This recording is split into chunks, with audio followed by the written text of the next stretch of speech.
Hi guys, मेरा नाम है मीर और आप देख रहे हो स्पोर्ट्स गाइड। तो स्पोर्ट्स गाइड में आपका स्वागत है। तो आज मैं बात करने वाला हूँ भाई इंडिया के जो भी आने वाले मैचेस है फीफा वर्ल्ड कप क्वालिफायर्स में, तो उसके बारे में बात करेंगे। देखो, फीफा वर्ल्ड कप तो हमारा जाना थोड़ा इम्पॉसिबल है बिकॉज हमको फर्स्ट और सेकंड फिनिश करना पड़ेगा।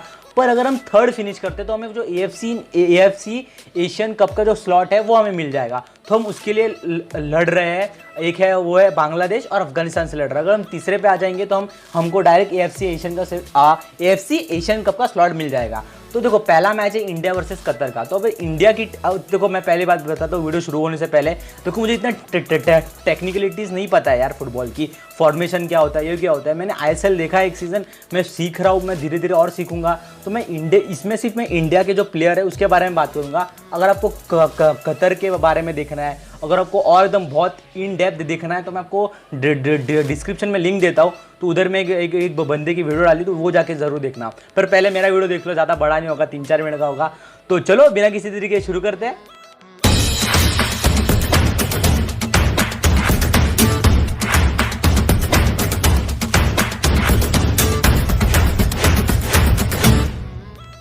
तो देखो, अगर इंडिया की जो 11 रन उतर सकते हैं, तो उसमें अगर हम स्टार्ट करूँ अपने गोलकीपर से, तो वो हमारे पास 3 चॉइस है। एक है धीरज सिंह, एक है अमरिंदर और एक है गुरप्रीत सिंह। तो अगर मैं धीरे धीरे एक एक से बात करूँ, तो देखो धीरज सिंह का जो, अगर आपने एएफसी चैंपियंस लीग देखी होगी, तो भाई साहब बंदे ने बहुत अच्छा परफॉर्मेंस दिया था। उसके वजह से बहुत सारे गोल रोके थे उसने, तो वो भी खेल सकता है। बट उसके पास थोड़ा एक्सपीरियंस कम है। तो मुझे लगता है उसमें अमरिंदर या फिर अपने गुरप्रीत सिंह में से दोनों में से एक खेल सकता है। तो अगर मुझे जितना लगता है कि भाई अमरिंदर खेलेगा, तो ये होंगे हमारे गोलकीपर।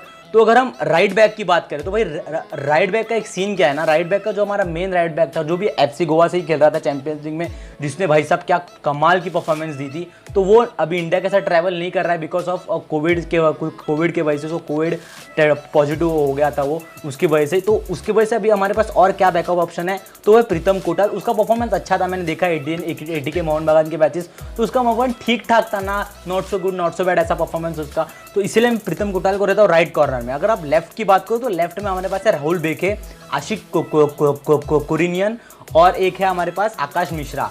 तो ये अगर इनमें से अगर मैं देखूँ, तो दिखाओ जितना मैंने आईएसएल फॉलो किया है, जितना कमेंटेटर्स ने उसको प्रेस किया है, तो मुझे लगता है कि आकाश मिश्रा खेलेगा। और मैंने इसको इंडिया के मैचेस भी देखे, उसको बहुत अच्छा खेलता है और वो उसका स्पीड, उसका वो डिफेंस की क्वालिटी है। तो मुझे लगता है कि आकाश मिश्रा खेल सकता है। तो अगर मैं सेंटर बैक्स की बात करूँ, तो वो है हमारे 3 सेंटर बैक्स है, आई थिंक तो 4 सेंटर बैक्स है।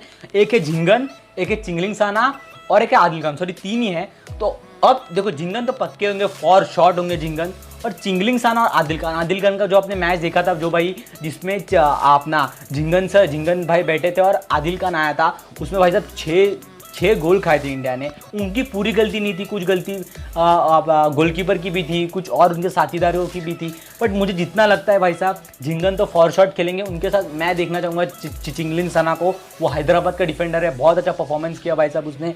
तो ये हमारे हो सकते हैं सेंटर बैक्स। तो अगर हम बात करते हैं सीडीएम, सेंट्रल डिफेंसिव मिडफील्डर की, तो यहाँ पे हमारे पास आता है बहुत सारा, मतलब यहाँ पे ना आप किसको खिलाओगे किसको नहीं, उसके बहुत सारे सीन आ जाते हैं।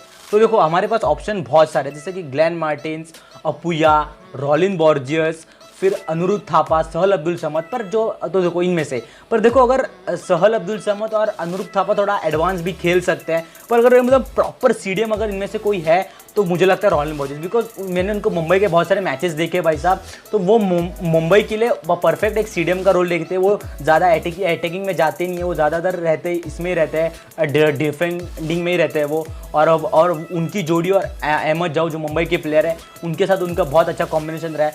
बट उनके ऊपर एक बात भी है, मैंने किसी वीडियो में ही देखा था, जो बंदा बता रहा था कि भाई वो है ना इंटरनेशनली इतना अच्छा खेलता नहीं है, बट वो क्लब लेवल में उसका परफॉर्मेंस अच्छा होता है। तो अब देखते भाई, और उन्होंने 33 गेम्स पहले खेल चुके, उनके पास एक्सपीरियंस भी है। तो देखो, जितना मुझे लग रहा है कि रॉलिन बॉर्जिस या फिर ग्लेन मार्टिन्स के बीच में होगी लड़ाई होगी, दोनों में से कौन खेलेगा। और एक जो फिक्स है वो है अपुया। भाई साहब क्या टैलेंट है उस बंदे में। मैं उसको इतना नहीं जानता था, पर मैंने अभी इंडिया का उसका मैच देखा, फिर मैंने जो स्टार स्पोर्ट पे जो टॉप 30 गोल्स दिखा रहे थे, उसका पहला गोल उसका दिखाया था, तो मुझे उसका उतना ही उसके बारे में पता है।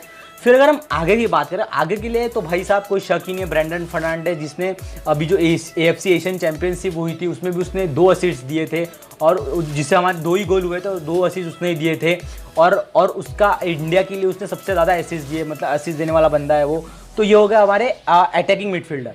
तो अगर हम बात करते हैं विंगर्स की, तो विंगर्स में देखो लेफ्ट विंग में हमारे पास बहुत सारे ऑप्शन है, जैसे चांगते है, और चांगते के साथ है अपना बिपिन है, और बिपिन है, और जो मैंने आशिक कुरिनियन कर है जो लेफ्ट विंग भी खेल सकता है, और वो लेफ्ट बैक भी खेल सकता है। तो जितना मैंने देखा है कि बिपिन भी, ये भी मुंबई सिटी एफसी का प्लेयर है। अब ये मत बोलना कि मैं मुंबई सिटी एफसी के बहुत ये हूँ, बिकॉज देखो यार उनके प्लेयर होंगे अच्छे, बिकॉज उन्होंने ट्रॉफी जीती है और उनके प्लेयर में वो है।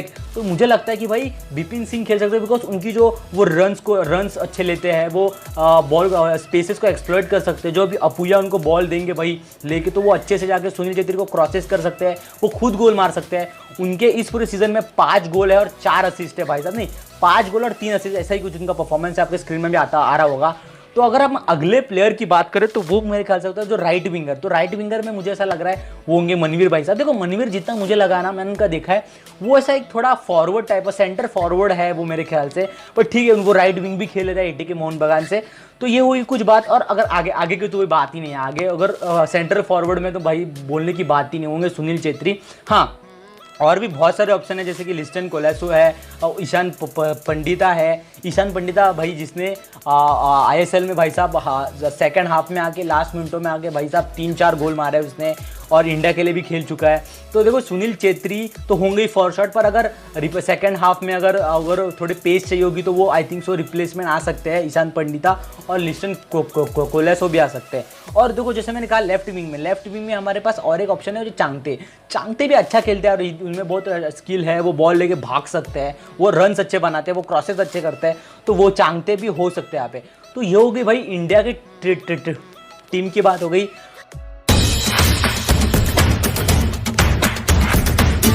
तो अगर हम रिसेंट स्टैट्स देखेंगे भाई इंडिया का, तो इंडिया ने इसी साल 2 मैच खेले हैं, जो कि पहले खेला था ओमान से जो 1-1 ड्रॉ हुआ था, और सेकंड मैच खेला था UAE से। तो भाई साहब 6-0 से हार गए थे हम लोग, 6-0 से। तो उधर थोड़ा एक सीन है। और एक बात करो कतर की टीम के बारे में, तो भाई साहब इस साल उन्होंने 3 मैच खेले हैं। पहला मैच खेला है भाई, पहला मैच वो उनका ड्रॉ रहा था कतर, मतलब हालिया का जो मैच रहा था वो कतर वर्सेस आयरलैंड, उनका ड्रॉ रहा था। फिर अगर मैं और बात करूँ तो कतर वर्सेस अजरबैजान के साथ खेला उन्होंने मैच, वो 2-1 से जीते। वो फिर लग्जमबर्ग से उन्होंने मैच खेला है, तो वो 1-0 से जीते हैं। फिर उन्होंने बांग्लादेश के साथ भी भाई मैच खेला है, तो वो उन्होंने 5 मैच उसमें 5 गोल मार के बांग्लादेश को हराया है। और वो एकलौता मैच हारे वो कोरिया के साथ मैच हारे हैं। तो भाई ये है उनका रिसेंट फॉर्म। अगर इंडिया का फॉर्म मैंने आपको अभी बता ही दिया। अगर इनकी करंट में रैंकिंग बताऊँ तो भाई इनकी करंट रैंकिंग है 58 और हमारी करंट रैंकिंग है 105। तो भाई डिफरेंस तो बहुत होने वाला है। अब मैं अभी आगे बात करता हूँ कि भाई कौन जीत सकता है मैच। तो देखो मैं झूठ नहीं बोलूँगा, ऐसे इंडिया फैन मैं चाहता हूँ कि यार मैच जीते। अगर भाई मैच जीत गए ना, माँ कसम मैं इतना नाचूंगा कि आप सोच नहीं सकते। बट अगर देखूँ तो अगर हमें मुझे जितना लगता है भाई साहब 2-1 कतर जीत सकती है, या फिर 1-1 ड्रॉ हो सकता है, ये इतना मुझे लगता है। अगर इंडिया अगर जीत भी जाती है तो 1-0 से जीतेगी, बट उसके चांसेस बहुत कम लग रहे हैं। 60% चांसेस लग रहे हैं कि भाई ये मैच जीते कतर, 30-40% चांस लग रहा है कि भाई ये मैच होगा ड्रॉ, और 10% चांस लग रहा है कि इंडिया ये मैच जीत सकता है। तो यही कुछ बात रही भाई प्रेडिक्शन की। मैंने जैसे बोला, अगर आपको भाई कतर की टीम के बारे में जानना है, अगर इंडिया की टीम के बारे में आपको और जानना है, तो मैं सारे लिंक दे दूंगा डिस्क्रिप्शन में। एक बंदा है मेरा दोस्त भी, कुछ नहीं यार, वो अच्छा कवरेज देता है, उसके बारे में आपको बता दूंगा, लिंक है डिस्क्रिप्शन में, तो जाओ वो वीडियो देख लो। तो बस भाई आज के लिए बस इतना ही था। तो अगर आपको मेरा वीडियो अच्छा लगा तो लाइक कर देना, चैनल को सब्सक्राइब कर देना और वीडियो को शेयर कर देगा। तब तक के लिए पीस आउट।